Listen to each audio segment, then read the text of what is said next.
welcome, Annike. Annike is currently the Coastal Wetlands Climate and Climate Change Project Manager under SeyCCAT.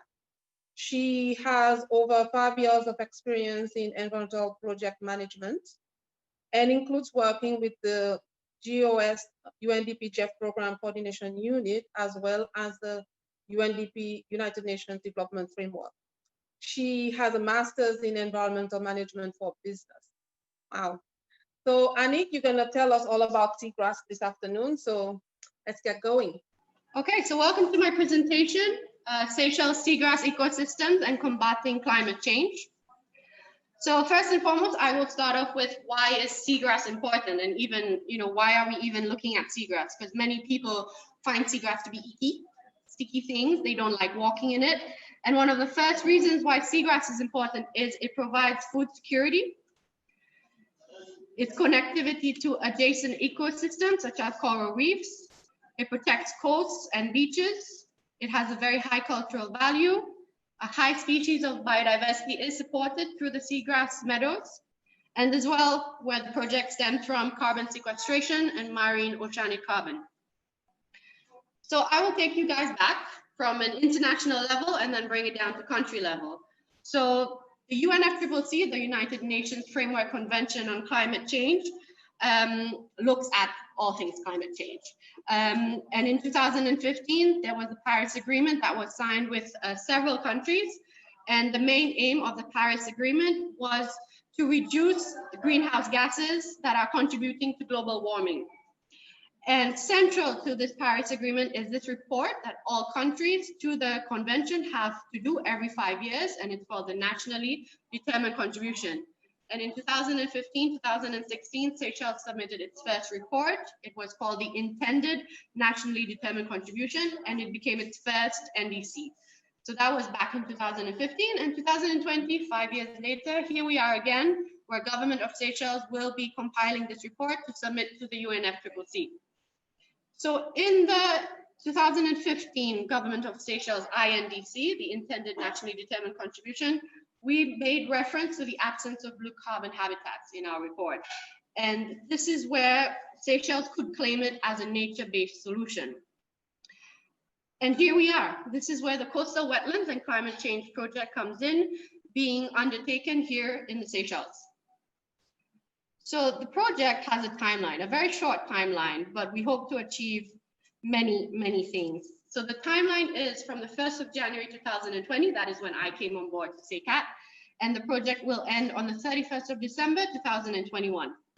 So the hopes of the project to achieve by 2021. Firstly, we aim to collect country-specific data for carbon sequestration capacity of seagrass in the Seychelles' entire exclusive economic zone, using the method from the Intergovernmental Panel on Climate Change, IPCC, the Coastal Wetlands Supplement. In this IPCC supplement, there are 3 formulas that have been calculated for coastal wetlands. There has been calculation done for mangroves, seagrass, and salt marshes. And here in Seychelles, being paradise that we are, we have 2 out of 3. So we have mangroves and we have seagrass. And so the data will then be used to inform our nationally determined contribution, and of course, another UNFCCC reporting called the 3rd National Communication. The project also aims to build capacity and knowledge in seagrass mapping, seagrass taxonomy, and of course, carbon sequestration. We are also aiming to raise awareness of the environmental value of seagrass habitats among specific groups and the general public. And in this sense, we are a little bit grateful to COVID, because this is the main aim that we are working towards for this year. So we have to be a small bit grateful to COVID. And of course, we would like to showcase the relevance of blue carbon habitats to mitigate and adapt to climate change. So we have some legacies that we are thinking of for the project. And first and foremost, a SID's ability to quantify carbon storage of its ecosystem in its exclusive economic zone. Capacity building and equipment for local communities. This would lead to the monitoring of seagrass in the long term. And again, raising awareness on the importance of seagrass to various groups. We are aiming for kids, fishermen, hotel industry, the general public, and others as we are given advice by our stakeholders. And also last but certainly not least, a model and showcase in experience sharing to other SIDs and others. So the project has many components. And there is also the scientific component to the project. And this will hopefully start in January 2021. So the main goal of the scientific component is to map the seagrass meadows throughout the entire exclusive economic zone of the Seychelles. We are looking to identify, map, fieldwork, and calculate. And this is broken down into satellite imagery will be used. It is complex and sees the Earth differently than the human eye. And so we will have a team of scientists who will interpret these satellite images. And of course, it is then moved on to necessary to do the ground truthing for these sites.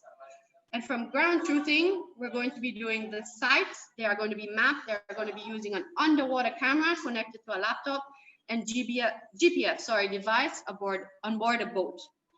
So all of this work takes a lot of hands, and we have several partner institutions which will be involved in the whole project, including the scientific part. There will also be a 1 to 2 week long training program where it will be conducting mapping of the seabed. And this protocol, which will be developed from the training program, can then be used to map other types of habitats, seagrass included, live coral, dead coral, and of course, their sand.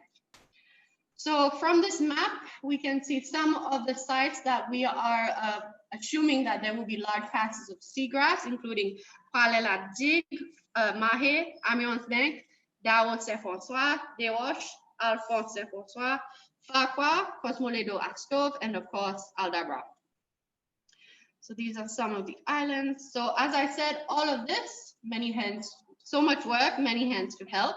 And so these are some of the partners that are on board with us for this project, and we are very grateful for their support up until now. So even with COVID, we have had some achievements to date, and we are very grateful for that. So I'll just put all of them here on board and then go through them. So we were very lucky in that March of 2020, we were able to host the project inception workshop. This was done over a 2.5-day period, where we had a variety of stakeholders who attended, and as well as we took them on a snorkeling trip to go and see some of the species of seagrass that we have around Mahé, as well as we have a communications and outreach plan, which will help direction into how we raise awareness. And then mainly, most of the project is we actually have a first draft of language for blue carbon, which we will include in our nationally determined contribution. We're also aiming into more of a cartoon animation to raise awareness on our social media posts. And we've created Simo, the seahorse, which is helping us to raise awareness on the different types of seagrass species, the difference between seagrass and algae in Seychelles. And then also we've started on our raising awareness with the kids. We were actually invited by the National Museum of History to take part in their holiday club. And this is a picture from them, where we had a pre-pilot of the agenda protocol that we're working with Dr. Mortimer. So thank you very much for your attention. If you have any questions that I may not be able to answer at the moment, there is my email. You can also email us on info@seycat.org. And for more information, please follow us on Facebook, Instagram, and of course on our website. Thank you very much. And any questions, I'm glad. Thank you, Annike. I've got a question. Obviously, when I see seagrass mapping, I get all excited. Is there a way when you do your data collection for you to involve people that might not be really involved in the institution that you're partnered with, but they have the expertise to come and assist you? Would you have that open call out for the general public to come and assist? Okay, so at the moment, how we're working through the project is we have a specific list of stakeholders that we have. And then once we send out this invitation to the project stakeholders, partner institutions, if they email us back normally and they tell us, look, I think this person or this institution is not included and it should be included, then we send them an email and we open that door and we start that working relationship with them. Okay, that's good. And also I see you've got the kids involved in that. Is there work for future like engagement with the kids that goes beyond the project? So at the moment, to be quite honest, the activities with the kids were started because we were gridlocked with COVID, and we thought one of the ways of raising awareness was to start from the youth, from the younger generations, and that's how we started our protocol with Dr. Mortimer. So she was speaking to the Sea Turtle Friends of Seychelles group. She bumped into someone walking along, and she started saying what project she was on. And that's how we started. And we thought we would develop it together. Literally, that's how the activity started. So we've done it with the kids from the Museum's Holiday Club. We actually have another one next Saturday with the kids from Oswayal in partnership with the Wildlife Club of Seychelles coordinators and parents. And then something else that we have in the pipeline is a Train the Trainers workshop. And this, we would like to open it to anyone and everyone who's interested. Dr. Mortimer will be putting through a protocol, and maybe we will do it over a day and a half, where they go through that presentation. They learn how to differentiate between a seagrass and a seaweed, but also the different types of seagrass we have here in Seychelles. And then most probably we'll end up in a snorkeling trip. So we actually see if they've learned anything. So that's how we're interesting. We'll go to the next presenter because I don't see any extra questions. Right. I will be right here. We'll say bye to you for now. Thank you. We'll catch up with you later.